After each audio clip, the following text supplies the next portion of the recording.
Keliaujant iš Egipto vergovės į pažadėtąją žemę, izraelitams trūko pačių būtiniausių dalykų – duonos ir vandens. Tautos vadas Mozė meldė Dievo pagalbos ir buvo išklausytas. Kas rytą iškrisdavo mana, kurios keleiviai prisirinkdavo visai dienai.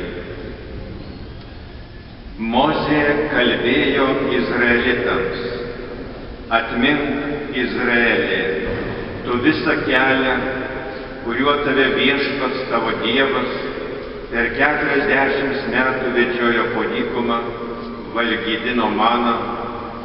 Jisaigi norėjo, kad tu suprastum, jog žmogus yra gyvas ne vien tik tai duona, bet ir kiekvienu žodžiu išeinančio iš viešpaties lūpų. Mozė priminė savo tautai dėkingumo Dievui pareigą. Priminė ir tai, kad kiekvieno žmogaus žemiškoje kelionėje reikalinga ne tik duona, bet ir Dievas, kuris yra visokio gėrio šaltinis. Mūsų išganytojas Jėzus Kristus žinojo, kad mūsų žemiškoji kelionė bus taip pat varginga ir sekinanti jėgas. Ir jis pažadėjo mus maitinti gyvąją duoną, kuria bus jo kūnas. Jis kalbėjo: aš esu gyvoji duona, nužengusi iš dangaus. Kas valgys tą duoną, gyvens per amžius. Duona, kurią aš duosiu, yra mano kūnas už pasaulio gyvybę. Jėzui kalbant šiuos žodžius, kai kurie klausytojai piktinosi, kad jis žada kaip maistą duoti savo kūną. Tačiau Jėzus ir toliau tvirtino: iš tiesų sakau jums, jei nevalgysite žmogaus sūnaus kraujo, kūno ir negersite jo kraujo, neturėsite savyje gyvybės. Kas valgo mano kūną ir geria mano kraują, tas turi amžinai gyvenimą. Ir aš jį prikelsiu paskutinėje dieną.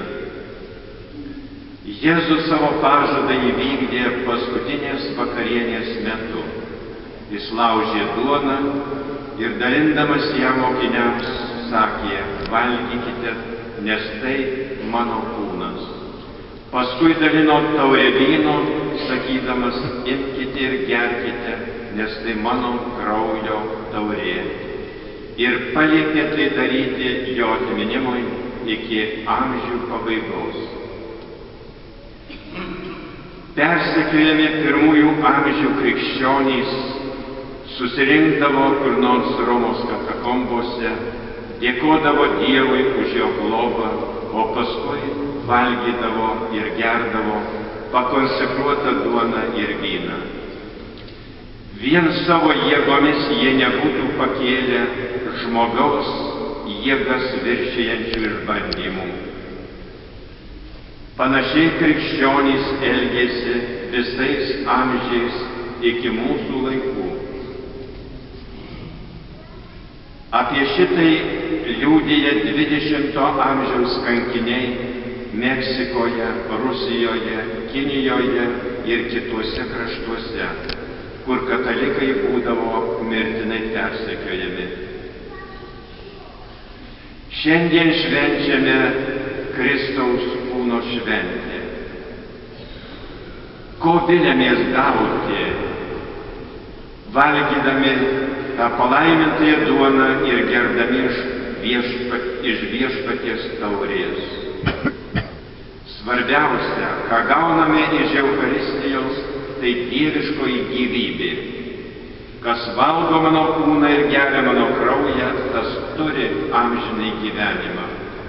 Tai labai aiškus Jėzaus pažadas, kad maitindamiesi jo kūnu ir krauju būsime prikelti amžinajam gyvenimui. Tai didžiausia dovana, kurią gauname iš Kūrėjo ir Gelbėtojo rankų. Eucharistija mus taip pat įpareigoja būti gyvybės kultūros nešėjais. Tai ypač aktualu mūsų laikais. Eucharistija mus moko ir įgalina mylėti. Mylėti panašią meilę, kaip mus myli Jėzus. Mylėdamas mus, jis paaukojo savo gyvybę. Liko mūsų tarpe po trapiais duonos ir vyno pavidalais, kad visuomet paremtų mus, kai ta parama yra reikalingiausia. Kiekvieną kartą, kai dalyvaujame mišiose ar priimame komuniją, mūsų širdyje turi aidėti Jėzaus paliepimas. Aš jums tai sakau, vienam kitą mylėti. Eucharistijoje priimamas Jėzus ateina mus gydyti iš mūsų savimeilės ir egoizmo. Ateina perkeisti mus ir padaryti panašus į save. Ateina mylėti mūsų širdimi.